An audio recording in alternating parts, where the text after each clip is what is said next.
अभिमन्यूचा प्रणाम स्वीकार करा. मंगलमय आशीर्वाद. आशीर्वाद दिला. जीवनात उत्कर्ष होईल असा माझा आशीर्वाद आहे. काय म्हणाला? होय, जीवनात माझा उत्कर्ष होईल असा आशीर्वाद दिला म्हणजे अर्धापेक्षा जास्त काम माझं झालं म्हणायला हरकत नाही. गैरसमज तुझा होतोय. कारण या काकानं अरे कुठलीच गोष्ट कुठलीच किंवा स्वानुभव जीवनात अनुभव निर्माण करण्यासाठी जबाबदारी महत्वाची आहे. आणि जी जबाबदारी घेऊन ज्या व्यक्त चक्राला तू प्रवेश केलायस, किंवा आगमन तुझं झालं, खरंच कौतुक तुझं मी करतोय. पण जीवनात थोडी घाई करतोयस. अति घाई संकटात नाही, तेव्हा घाई करू नकोस. याचा अर्थ एकच, तू अजून लहान आहेस. जो 18 दिवसाचा महाभारतीय युद्ध चालू झालं, हे युद्ध ज्येष्ठांचं आहे. यात तुमच्यासारख्या वीरांनी कदाचित हस्तक्षेप करू नये असं मला तरी वाटतंय, एक माणूस म्हणून. माणूस म्हणून म्हटलं हे दुसरं आश्चर्य. काका बोलता बोलता बोलून गेला, तू अजून लहान आहेस. तेव्हा तुझ्यासारख्या वीरानं या ज्येष्ठांच्या युद्धात सहभाग दर्शवू नये हे तुम्हाला आजच कसं समजलं? आज युद्धाचा 13वा दिवस सुरू आहे. मागच्या 12 दिवसात कधी तुम्हाला हे आठवलं नाही? तुझी माझी ग्रंथी का झाली म्हणून मी तुला कथित केलं. ती आजच झाली का? होय. होय होय कशी? मग नाही कशी ती सांग. हो, नाही कशी ती सांगितल्यानंतर होय कशी याचं स्पष्टीकरण द्या. नक्की. मग ऐका, दुर्योधन काका ज्यावेळी समस्त तुमच्या सैन्यासह कुरुक्षेत्रात तुमचा रथ वायू वेगानं दौडत होता, त्यावेळी या अभिमन्यूनं तुम्हाला मध्येच रोखलेलं होतं. रोखून काय केलं माहितीये का? 7 बाण एकाच वेळी सोडले आणि या 7 बाणांनी तुमच्या शरीरावर असणारं संरक्षक कवच या अभिमन्यूनं भेदलं होतं. त्यावेळी तुम्ही काय केला? तुमचं सुदैव फक्त काय ते तुम्हाला सांगून पुढे जातो. युद्ध समाप्तीचा शंखध्वनी तिथंच झाला म्हणून अभिमन्यू तिथं थांबला. न पेक्षा मृत्यूचं द्वार त्याच वेळी अभिमन्यू तुमच्या समोर उभा करणार होता. माझा मोठेपणा मी स्वतःच्या तोंडानं सांगत नाही, पण तुम्ही बोललात म्हणून तुम्हाला सांगितलं. आता तुम्ही काय म्हणालात? आजच मी तुम्हाला दिसलो इथं. त्यावेळी तुमचं संरक्षक कवच अभिमन्यू भेदत होता, त्यावेळी झोपून होता की काय? रणभूमीवर आलेला मनुष्य, रणभूमीवर आलेला वीर झोपण्यासाठी येतो की आपलं युद्ध कौशल्य करण्यासाठी येतो? हे न कळणे एवढा मी अक्कलकोंडा. अक्कलकोंडा नाहीस तर जपून जरा शब्द टाक. कारण शब्दाचा वापर करत असताना एक मात्र जाणीव ठेव. तू काय म्हणालास? मी म्हणालो तुला की तुझी माझी गमती का झाली, पण बोलायला संधीच मिळाली नाही. आणि ती संधी आज चालू झाली म्हणून मी तुला सांगतोय. काय मी जात होतो, तू मान सोडलेस, मान्य करतोय, पण त्यावेळी ती वेळच नव्हती. कारण तुझ्या जवळ बोलायला माझ्या जवळ वेळ नव्हता. कारण माझं आक्रमण दुसऱ्या दिशेनं होतं म्हणून मला आज संधी मिळाली म्हणून तुला सांगितलं. काका पितामह भीष्माने युद्धाचे नियम घालून दिले. ज्याला वाणीद्वारे युद्ध करायचंय तो वाणीद्वारेही युद्ध करू शकतो. ज्यावेळी मी तुमचा मार्ग रोखला होता त्यावेळी तुम्हाला आव्हान दिलं होतं. आव्हान दिल्याशिवाय तर मी युद्ध करणार नाही. मग बोलायला संधी नाही कसं म्हणता? आव्हान दिलंस तू काय म्हणालास? आता बाजू पलटू नकोस. कारण तुम्ही हे बोलता वायू वेगानं मी बाण सोडले. मग बाण जर तू सोडलेस तर माझ्या समोर बोललास केव्हा ते सांग. थोडक्यात गाभाच तुम्हाला कळलेला नाही. तुला गाभात अर्थ करतोय कारण अनुभव तुझ्या पाठीशी आहे. मी ते पटवून देतोय. ऐका सांगतोय काका, मी काय म्हणालो? ज्यावेळी तुमचा रथ तुमच्या कर्तव्याच्या दिशेनं वायू वेगानं धावत होता त्यावेळी मध्यंतरी अभिमन्यूनं आपला रथ आणला होता. अभिमन्यूनं ज्यावेळी आपला रथ आणला त्यावेळी मी तुम्हाला थांबवलं आणि युद्धाचं आव्हान दिलं, माझ्याशी युद्ध करा आणि पुढे चला. आता जिथं हे मी तुम्हाला सांगितलं तेव्हा पण तुम्ही सांगू शकला असतास तू माझ्या बरोबर युद्ध करू नकोस, तू अजून लहान आहेस, तेव्हा या ज्येष्ठांच्या काय म्हणाला ते युद्धात तू सहभाग दर्शवू नकोस. मग ज्येष्ठांच्या विरोधात जर आम्ही सहभाग दर्शवू नये तर माझ्या एका प्रश्नाचं उत्तर द्या. मी 16 वर्षाचा आहे, तुमचा पुत्र लक्ष्मण हा सुद्धा माझ्या वयाचाच आहे, मग त्याला कोणत्या शिखरावर तुम्ही जन्माला घातला म्हणून त्याला युद्धात सहभागी केला? बाबा रे, सांगण्याचं कार्य मी केलं, ऐकणं न ऐकणं तुझं कर्तव्य आहे. तुला जे जमेल ते तू करू शकतो, कळलं का? कारण वीर म्हणून तुला रणभूमीवर आलायस, तुझ्या समोर सुयोधन उभा आहे, तुला जे जमेल ते खुशाल कर. पण केल्या कर्माची फळं इतर तुला भोगायची आहे. त्याचा विचार तुम्ही करू नका. आम्ही सत्कर्मानं चालतोय म्हणून 12 दिवस तरी आमचे आनंदाचे जात आहेत. तुम्ही तुमची कर्म काय केला त्याचा विचार तुमचा तुम्ही करा, ते आम्ही बोलणार नाही. आता तुम्ही म्हणालात दुर्योधन तुझ्या समोर उभा आहे, तुम्ही बोललात म्हणून बोलतोय. मी तुम्हाला काका म्हणूनच हाक मारली, कारण माझी मर्यादा मी आता अजूनपर्यंत तरी सोडलेली नाही. तुमची मर्यादा तुम्ही सोडून मोकळे झाला. आता ती कशी ते शब्द पटवून देणार आणि सांगणार. माझे शब्द वाऱ्यावरचे नाही, मी जे बोलतो ते मी पटवून देतो. तेव्हा तुम्ही मगा म्हणालात भेट कशी झाली नाही ते सांग, म्हणजे मी कशी झाली ते सांगेन. तो मुद्दा मी तुमच्या समोर स्पष्ट केला. आता आमच्या या कुरु कुळाला खऱ्या अर्थानं काळीमा तुम्ही लावला. कसा? हा माझा धडधडीत आरोप तुमच्यावर. ऐकूया. मला सांगा, माझी माता द्रौपदी नात्यानं तुमची कोण? एवढे दिवस तुला नातं माहीतच नव्हतं? एवढे दिवस तुला नातं माहित नव्हतं का? काका, मग तुला जर नातं माहिती आहे, तू काय मला स्पष्टीकरण करून देणार आहे? मग स्पष्टीकरणच कर, प्रश्न करू नकोस. प्रकरण आधी स्पष्ट करू की तुमची शंका आधी पुसून? तुला जे जमेल ते कर. ऐका, नातं मला माहित नाही अशातला भाग नाही. 16 वर्षाचा जरी मी असलो ना, हाती शस्त्र स्थित करून या रणभूमीवर आलोय ती अक्कल गहाण ठेवून नव्हे. ते काय केलं? नातं न करणे एवढा मी अक्कल कोंडा आणि अप्रबुद्ध नव्हे. आता मला तुम्ही सांगा, मी तुम्हाला प्रश्न काय केला? माझी माता द्रौपदी नात्यानं तुमची कोण? तुम्हाला सांगायला लाज वाटते म्हणून तुम्ही मागे राहता. आणि लाजच वाटते म्हणूनच तुला मी सांगत नाही. काही हरकत नाही. स्पष्ट झालं. पांडवांशी नातं मी ठेवू इच्छित नाही. होय ना? पांडवांशी नातं ठेवण्यासाठी तुम्ही इच्छुक नसालही, म्हणूनच मी प्रथमतःच वाक्य बोललो. नातं या शब्दाची किंमत कवडीमोल करणारेच तुम्ही, माणुसकीला मूठमती देणारेच तुम्ही. ज्यांना नातं या शब्दाचा अर्थ कळत नाही, या विश्वात चाज्वल्य असणारी माणुसकी ज्यांना राखता येत नाही, ते हस्तिनापूरचा राजा होण्यासाठी समर्थ नाही. तेव्हा तुमची मर्यादा ओळखा आणि पाऊल टाका. आमची मर्यादा तू शिकवू नकोस. कसं काय करावं हे आम्हाला चांगलंच कळतंय. आता तुमच्याशी मला नातं जोडायचं नाही, याला कारण आहे. कारण का? तूच म्हणाला तुम्हाला लाज वाटते का? खरंच लाज वाटते. लाज वाटते? कारण पंडू हे तुझे कोण? आजोबा. मग तुझे जर ते आजोबा होते तर ज्या पांडवांची निर्मिती झाली, पंडू राजे हे शापित होते. ज्यावेळी त्यांना किंवा स्त्रीला स्पर्श करतील त्यावेळी ते मरण पावतील. हे उद्गार सत्य होते का? सत्य होते. मग ज्या कर्दमवंतांनी दिलेला शाप आणि तो शाप केवळ सत्य ठरला, पंडू राजे मृत झाले, मग त्यावेळी पांडव होते का?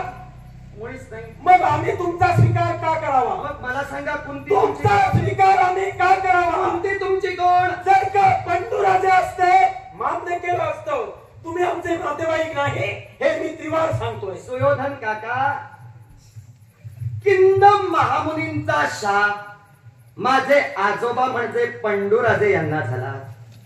ज्यावेळी, आता वास्तविक मी बोलू नये पण प्रकरण स्पष्ट करण्यासाठी बोलणं भाग आहे, ज्यावेळी ते आपल्या पत्नीशी रत होतील तात्काळ ते मृत्युमुखी पडतील. ही किंदम ऋषींची शापवाणी होती. मान्य करूया, पंडूराजे वनात ज्यावेळी गेले त्यावेळी पांडव जन्माला आले, म्हणून त्यांचं अस्तित्व जर तुम्ही नाकारत असाल तर मला सांगा, कोणती आजी तुमची कोण? आमची काकी. मग काकीचे पुत्र तुमचे कोण? काकीचे पुत्र आम्हाला कोण? एक लक्षात माझ्या काकीचे पुत्र तुमचे कोण?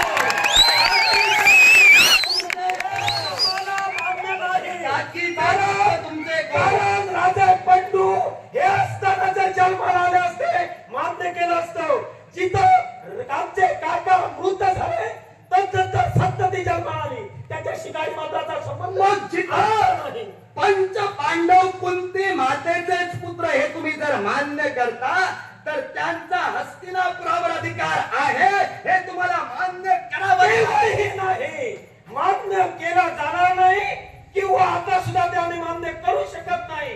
कारण ज्या मताशी आम्ही कनिष्ठ आहोत आमचे नातेवाईक आम्हाला कळताय तुमच्याशी काही मताचा संबंध नाही आणि ज्या हक्कासाठी मागत आहात तो हक्क तर मी तरी देऊ शकतो. तुमचे नातेवाईक तुम्हाला कळतायत होय. थेट बोलून मोकळे झाला. नातेवाईक जर कळतायत तर माझ्या द्रौपदी माता तुमची कोण आहे सांगायला लाज तुम्हाला कशी वाटली? लाज वाटली याला कारण आहे. कशी वाटली? कारण मी नातं जोपासलंच नाही.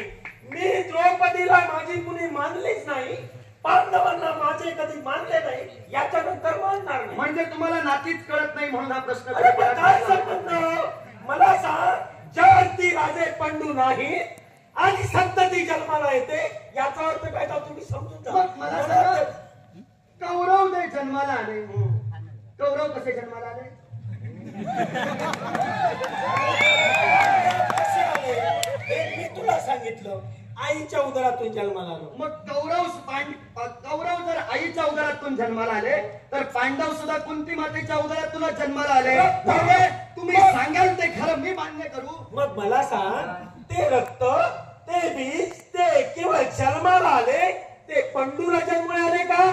मग हा प्रश्न जर तुझा होता आणि म्हणूनच या प्रश्नासाठी हे युद्ध जर तू आरंभलंस तर ज्यावेळी गोपाल कृष्ण शांतीदूत म्हणून तुमच्याकडे आला तेव्हा हा प्रश्न तिथंच स्पष्ट करून काय युद्ध थांबलं नाही? आमचं देणं घेणं देव गोपाल कृष्णाशी काहीच नाही. तुला मोठा वाटतोय तू जा त्याच्या समवेत. तुम्ही तुमच्या उड्या साऱ्या गोपाल कृष्णाच्या जीवावर, याच्यानंतर सुद्धा त्याच्या जीवावर उड्या मारा. आमच्या उड्या गोपाल कृष्णाच्या जीवावर मान्य करूया तुमच्या अकलेच्या तीव्रतेनुसार, पण तुमच्या उड्या तरी तुमच्या जीवावर कुठे आहेत? त्या शकुनी मामाच्या जीवावर आहेत ना? कोणी सांगितलं? कोणी सांगितलं? मग आमच्या उड्या गोपाल कृष्णाच्या जीवावर आहे तुम्हाला कोणी सांगितलं? मग मला सांग, आतापर्यंत जे केवळ जीवनात आचरणात आणला ते कुणाच्यामुळं? त्याच्याशी तुमचा काय संबंध? मग तिचा काय संबंध? मला जे योग्य वाटतं त्याप्रमाणे मी करणार आहे. आम्ही आतापर्यंत ते आचरणात आणलं गोपाल कृष्णाच्या मान्यतेनुसार, त्यांची अनुमती घेऊनच, गोपाल कृष्णाच्या शब्दाला मान्यता दर्शवूनच ती कृती आम्ही आचरणात आणली. आणि म्हणूनच पंचपांडव एक आदर्श व्यक्तिमत्व म्हणून या जगाच्या निदर्शनास आले. पण तुम्ही नावानं सुयोधन, दुर्योधन कसे झाला ते तुमचे तुम्ही बघा. आता तुमचे विचार, तुमचे आचार शकुनी मामाच्या अकलेनं तुम्ही चालतायत म्हणून बिघडले की कसे काय हे मी तुम्हाला सांगणं इच्छुक नाही. तुमचा काय तो विचार तुम्ही करा. माझा विचार मी केलेला, माझा विचार तू करूच नको. फक्त तुझाच विचार कर. तुझा विचार कर. या चक्राला तू प्रवेश केलाय, माग कसा जाणार आहे? तू माग जाऊ शकत नाही. इथं तुला मी ठार मारणार आहे नक्की. हे तुमचं झालं. पण जिथं चक्रव्यूहाच्या कड्या भेदत अभिमन्यू या चक्रव्यूहात आला ना, माझा उत्साह दुप्पट आहे. माझ्या कर्तव्यावर, माझ्या पराक्रमावर विश्वास आहे म्हणूनच आलो, त्यापेक्षा आलो नसतो. थेट बोलून गेला. तू तुझा विचार कर, माझा विचार करू नको. तुमचा जर मी विचार केला असता तर तुमच्या घातासाठी हाती शस्त्र घेऊन इथं आधी आलोच नसतो. आता दुसरी गोष्ट, मुद्दा सुरू कुठून झाला? मी तुम्हाला काय म्हटलं? नाती जर जपणारे तुम्ही तर माझी माता द्रौपदी हिचं नाव तुमची वहिनी म्हणून नातं जोडण्यास तुम्हाला लाज का वाटली ते सांगा. मला गरजच नाही. माझी ती कोणी लागत नाही. माझं काही नातं तिच्याशी नाही. त्या मतावर मी ठाम आहे. कोणीच लागत नाही. माझी कोणी नाही. मी तिला मानत नाही, नाही तुम्हाला पांडवांना मानत. फक्त माझे अधिकार मला परिपूर्ण करायचे. हस्तिनापूरचा भावी युवराज, सध्याचा युवराज, पुढचा राजा होणारा, नात्यांना मान्यता दर्शवत. हस्तिनापुराचा युवराज नातं या शब्दाची किंमत कवडीमोल करून ठेवतो. म्हणूनच मी आता थेट तुम्हाला सांगतोय, अरे तुम्ही हस्तिनापुराच्या राजगादीवर राजा म्हणून बसण्यास सक्षम नाही. नातं या शब्दाचा अर्थ आधी शिका आणि नंतर राज्याच्या हव्यासाठी धावा. किती जरी कोकलून सांगितलं नातं नातं नातं तरी मी माझ्या मतावर ठाम आहे. मला नातं तुमच्याशी जोडायचं. दुष्टबुद्धीचा कहर मी असू दे, दुष्टबुद्धीचा असू दे, नीट असू दे, त्याच्याशी तुझं लग्न केलं नाही. मला जे करायचंय ते मी करणार. काका, आतापर्यंतचा माझा सगळा अट्टहास तुमच्या एका शब्दातच तुम्ही स्पष्ट केलात. आता मला कोकलायची खरंच गरज नाही, आणि कोकला- कारण मी पहिल्यापासूनच स्पष्ट करून देऊ इच्छित होतो कौरव नीच जाईल. आता तुमच्या तोंडाने सांगितलं मी विजयी झालो. बोलू नकोस. तूच म्हणालास अधर्माची कास ठरली. जे तुला वाटतंय त्याप्रमाणे तू कर. माझ्या बुद्धीला पटेल त्याप्रमाणे मी करणार आहे. मी तुझ्या सांगण्यानं किंबहुना तू मला प्रबोधन केलंस म्हणून माझ्यात काही बदल होईल अशातला जर का प्रकार समजत असशील तर तो तुझा गैरसमज आहे. माझ्याशी तू बोलूच नकोस. तुझं काही जे काय सांगायचंय ते सांग, न पेक्षा परत मोकळा जा. फक्त येताना विनोदाचे किस्से घेऊन आलात म्हणजे आपले अधिकार सिद्ध होत नाहीत. त्यासाठी काहीतरी मूळही घेऊन यावं लागतं. आल्यापासून मूळ एकही तुम्ही स्पष्ट करत नाही. विनोदावर विनोद करून जर माझ्या मतात परिवर्तन होईल असं पुन्हा समज तुमचा आहे. पहिली गोष्ट लक्षात घ्या, मी तुम्हाला समजून सांगण्यासाठी इथं उभाच राहिलो नाही, कारण तुम्हाला जो समजावून सांगण्यासाठी जाईल तो आधी मूर्ख. कारण जिथं गोपाल कृष्णांच्या शब्दाला जो मान्यता दर्शवत नाही, वा, वा, वा. सुईच्या अग्रभागावर राहणारी भूमी सुद्धा पांडवांना मी देणार नाही हे शब्द तुमच्या मुखातून बाहेर पडले. ज्याच्या जे अधिकाराचं आहे त्याला द्यावं ही तुम्हाला जर अक्कल नाही तर तुम्हाला समजुतीचं पाणी प्राशन करणारा मूर्ख. ठीक आहे. मी तुम्हाला समजावायला तू गेलो. माझी अक्कल तू सांगतोयस. आता तूच म्हणतोयस देव गोपाल कृष्णाची आज्ञा झिडकारून या सुयोधनानं लावली. हा? मग मला एक सांग, तू मगापासून जे काही कर्तव्य परिपूर्ण करतोय, पांडित्य सांगतोय, हा शतमूर्खपणा तुला आता कसा सुचला? शतमूर्खपणा याच्या अगोदर तुला का कळलं नाही? काय मूर्खपणा? कारण ज्यानं श्रीकृष्णाचा शब्द मानला नाही तिथं माझं तरी कसं ऐकणार आहे? हे तुला का कळलं नाही? काका नको. मी प्रथमताच म्हणालो, तुम्ही तुमची मर्यादा सोडून तुम्हाला जिथं जायचंय तिथं भरकटत चला. मी माझी मर्यादा सोडणार हे नाही. सांगण्याची गरज नाही. मर्यादा प्रत्येकाची प्रत्येकाला कळते. तू सांगितलं म्हणून तुझी मर्यादा शिल्लक राहील अशातला भाग नाही. काका काय? संस्कार संपन्नतेचं जीवन मी जगतोय. वा. माझ्या वडिलांनी माझ्यावर जे संस्कार केलेत ना ते माझ्याकडून माझ्या वडिलांच्या प्रतिमेला आणि माझ्या प्रतिमेला गालबोट लागणार नाही याची दक्षता घेऊनच मी रणांगणात वैराग्यापासून उभा राहिलो तरी कसं वागेल. आणि म्हणूनच काका तो काका, नातं ज्याला कळतं तो नातं जपणार. आता नातं ज्याला कळत नाही ते तो पायदळी तुडवणार. मगापासून तू सांगतोय संस्कार झाले. मग आल्यापासून तू किती वेळा अक्कल माझी सांगितलीस? काका तुमची अक्कल मी पुष्कळ वेळा सांगितली, पण मी जेवढ्या वेळा असेच संस्कार. मी ऐका, मी काय म्हणालो, मी जे बोलतो ते पटवून देतो. तुमची अक्कल काय आहे पुष्कळ वेळा मी सांगितलं. खरं ते खरं, सांगितलं ते सांगितलं. पण तुमची अक्कल स्पष्ट करण्यासाठीच मी उभा राहिलो, कारण हस्तिनापूरचे राजे होण्यास तुम्ही सक्षम नाहीत हे माझं विधान मला सिद्ध करून दाखवायचं होतं. पण त्याआधी तुम्हीच म्हणालात मी निर्लज्ज आहे, त्यामुळे मला स्पष्ट करण्याची गरजच पडली नाही. तुमची लायकी तुम्ही उतरवून ठेवला. मी निर्लज्ज तुम्ही म्हणा किंवा नीच म्हणा याच्याशी मला तुम्हीच म्हणाला ना, मी काकाच म्हणालो. तुला काय म्हणायचंय का? मग मला फरक पडणार नाही. कशाचाच कसा तुम्हाला फरक पडत नाही, कारण नाही त्याला. आणि फरक जर तुम्हाला पडत नाही तर राजा म्हणून धावण्याचा फक्त तुम्हाला फरक पडतो. ते राजा झाल्यानंतर पाहिजे. काय बोलता? त्याचा तुम्हाला आनंद होतोय हो, पण हस्तिनापूरची प्रजा फक्त तात्पुरतीच हसते. पुढे हा राजा काय करेल? हा राजा राजा झाला तर आमचं काय करेल ही भीती त्यांच्या मनात आहे. विनोदाचे फक्त किस्से जे सांगतात ते विनोदाचे आहेत, म्हणूनच हा सगळा मला सांग, तुम्ही तरी त्या योग्यतेचे किती आहात? अरे आम्हाला आदर नाही, आम्ही त्या योग्यतेचे नाही. मग समजा पांडवांचा विजय जर झाला तर धर्मदादांना राज्याभिषेक होईल. अरे झुगारी तो, जो जुगार खेळतो तो हस्तिनापूर मिळाल्यानंतर बायको जर लावू शकतो तर हस्तिनापूर सुद्धा लावू शकतो. मला सांगा, या विश्वात जेवढे राजा झाले हम्म. त्या राजांपैकी आमचे काका धर्म हे एकटेच जुगारी आहेत का? ते तू शोध. तुझं आहे ते मी सांगितलं, इतरांशी देणं घेणं नाही. इतरांशी कसं देणं घेणं तुझं नाही? ज्यांच्याशी देणं घेणं आहे. तू आता आमचं म्हणाला तुम्ही राजा होण्यास पात्र नाही. मी तेच तुम्ही म्हणतोय. तर योग्यतेचे काय आहात? जरूर आहोत, कारण माणुसकी काय आहे हे आम्हा होय पांडवांना होय कळतंय माणुसकी म्हणून. तुमच्याकडे. स्पष्ट करून देणार, काहीतरी बोलणार नाही, स्पष्ट करून देणार आणि पुढे जाणार. हम्म. मला सांगा, काय ज्यावेळी पांडव अज्ञातवासात होते त्यावेळी तुम्ही काय केला? आता मागचं थोडं सांगतोच तुम्हाला, नाही बोलत थोडस. ऐका. पांडव ज्यावेळी अज्ञातवासात होते त्यावेळी तुम्ही समस्त कौरव पांडवांच्या नाशासाठी सारं सैन्य तुम्ही खऱ्या अर्थानं गोळा केला आणि पांडवांच्या नाशासाठी गेला. वाटेत तुम्हाला काय दिसलं? द्वैतवनातील एका सरोवरात गंधर्व पत्नी जलक्रीडा करत होत्या. त्या गंधर्व पत्नीवर तुम्ही भाळलात. गोष्ट मान्य तुम्हाला?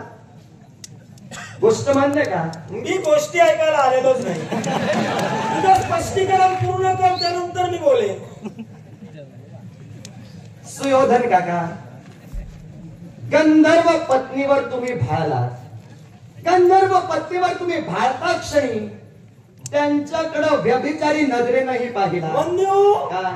अरे जो माणूस म्हणून जन्माला आलाय ते सौंदर्य मिळाल्यानंतर नक्कीच भाळणार आहे आणि ते गुण माझ्यात आहेत. त्यामुळे तू असं समजू नको. मी मान्य करतोय जे गुण माझ्यात आहेत ते तू बोलायला लाव. म्हणूनच मी सांगतोय तुम्ही हस्तिनापूरचे राजे होण्यास सक्षम नाही तेवढं फक्त मान्य बरोबर करा. काय? मी काही सांगत नाही. तुम्ही सुद्धा विवाह केला, तुझ्या पूर्वजांनी विवाह केले, 1 आणि 2 केले. पण असे तुमच्यासारखे गुण उधळले? नाही नाही नाही, तुम्ही म्हणजे सभ्य. हो. तुम्ही म्हणजे सभ्य. सभ्य पांडव म्हणजे सभ्य. हे विसर. असा एक तरी प्रसंग सांग ज्या प्रसंगात पांडवांनी व्यभिचार केला पण कौरवांनी व्यभिचार केल्याच्या प्रसंगाचा पाढा जर वाचला ना, मी 16 वर्षाचा पोर जरी असलो तरी उघडा करून पाठवेन नाही तुम्हाला. नाही, तू उघडं करशील. अरे मला उघडं करण्यापेक्षा तुला आता मी उघडं करतोय. इकडं मी तुम्हाला मला सांग. केलं कवच कुंड. मला सांग, ज्यावेळी पंडुराजे गेले त्यानंतर पांडव त्या मनात होते, त्यांना या हस्तिनापुरात आणलं कोणी? पांडवांना हस्तिनापुरात आणलं विदुर काका, पितामह भीष्म, द्रोणाचार्य, ज्येष्ठ व्यक्तींनी. आता त्यात तुम्ही होता हे मान्य करतो. आता तू हे तुमच्या कास्ता नव्हती आणण्याची. तू हे समजू नकोस, कारण माझ्या पितृदेवतेनं सुद्धा पुढाकार घेतला आणि म्हणूनच पांडव या हस्तिनापुरात आले. पुढाकार अरे, घेतला. आज वाटायला आज तुमच्या पितृदेवतेनं आपल्या पुत्रांपेक्षा पांडव सवयी ठरतायत हे जेव्हा जाणीलं तेव्हा लाक्षागृहाची निर्मिती करून पांडवांना जाळण्याचा प्रयत्न केला. हे मी कसं विसरू? आम्ही लाक्षागृहाची निर्मिती केली. होय ना? आता तूच म्हणाला संस्कार. अरे संस्कार हे प्रत्येकाला लहानपणी करायचे असतात. लहानपणी झालेले आघात माणूस जीवनात कधीच विसरत नसतो. मग तुझ्या भीमसेन काकानी आम्हाला वृक्ष हलवून एका फळाप्रमाणे नदीत ज्यावेळी टाकलं तो वृक्ष आलो, मग त्यावेळी त्यानं आमच्या किंवा काळजावर घातलेले घाव अजूनही बोचतायत आणि म्हणूनच त्यावेळेचा राग अजूनही माझ्या मनात आहे आणि म्हणून आम्ही अशा तऱ्हेनं वागतोय. म्हणजे याच्यानंतर सुद्धा वागणार. थोडक्यात लाक्षागृह म्हणू नको. लाक्षागृहाची निर्मिती करण्यापूर्वी तुझ्या भीमसेन काकाने आम्हाला मारलं. म्हणजे थोडक्यात बालपणापासूनच कौरवांपेक्षा पांडव खऱ्या अर्थानं पराक्रमात सरस आहेत आणि म्हणूनच कौरवांपेक्षा पांडव हस्तिनापूर सांभाळण्यास सक्षम आहेत. तेव्हा तुम्ही पुढे तुम्ही सरस आहात हे शोधू नकोस.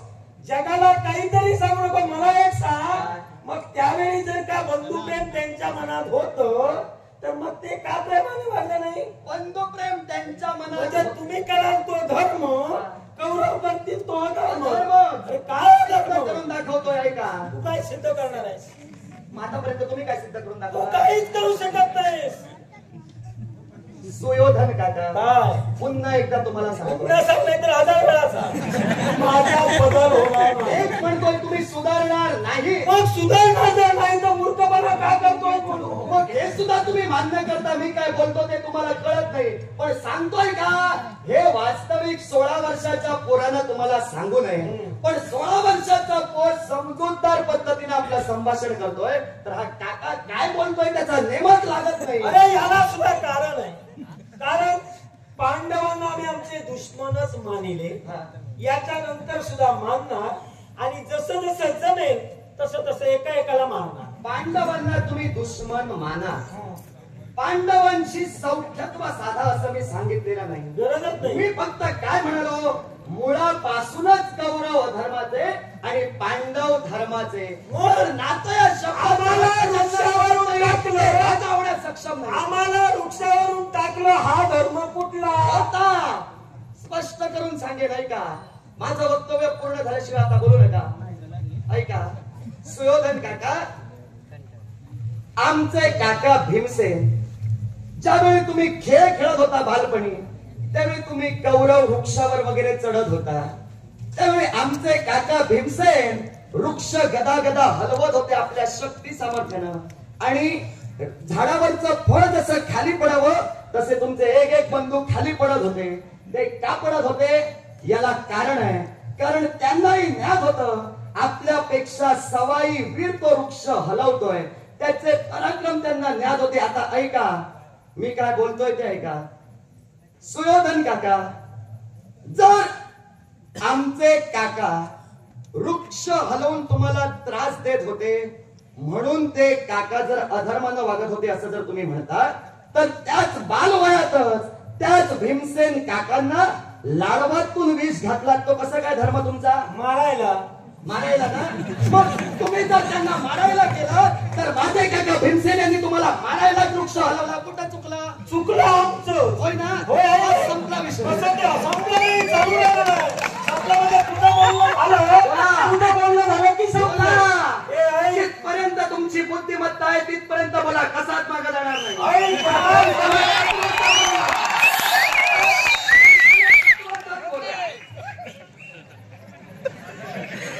याला कारण आहे. कारण ज्या पांडवांना या हस्तिनापुरात आणलं जिथंही संतती आम्हाला मान्यच नाही आणि हा द्वेष आमच्या मनात असल्या कारणानं आता ज्येष्ठांना प्रतिकार करण्यापेक्षा युक्तिवाद करून यांना संपवावं. कारण जर ते पांडुराजांचे असते तर आम्ही मान्य केलं असतं. ही संतती आम्हाला मान्य नाही आणि म्हणून हे आम्ही केलं. झालं सुयोधन काका हो संतती मान्य नाही संतती मान्य नाही एकच मुद्दा तुम्ही पुन्हा पुन्हा मला सांगताय पण पांडवांचा अधिकार हस्तिनापुरावर आहे हे तुम्हाला मान्य करावंच लागेल. तो तुमच्या मनाचा प्रश्न झाला पण पांडवांचा अधिकार हस्तिनापुरावर आहे. आता तो जर तुम्ही मान्य करत नाहीत म्हणूनच हे युद्ध कायम सतेज राहीलच म्हटलं. पांडव आतापर्यंत लढत होते ते तुमच्यावर श्रेष्ठत्व गाजविण्यासाठी नाही. पांडव लढत होते आपल्या हक्कासाठी न्यायासाठी. आता कौरव कशाला लढतायत त्यांच्या बरोबर ते तुमचं तुम्हाला माहिती. हक्काचे आम्ही आहोत जिथं आम्ही संतती मान्यच केली नाही.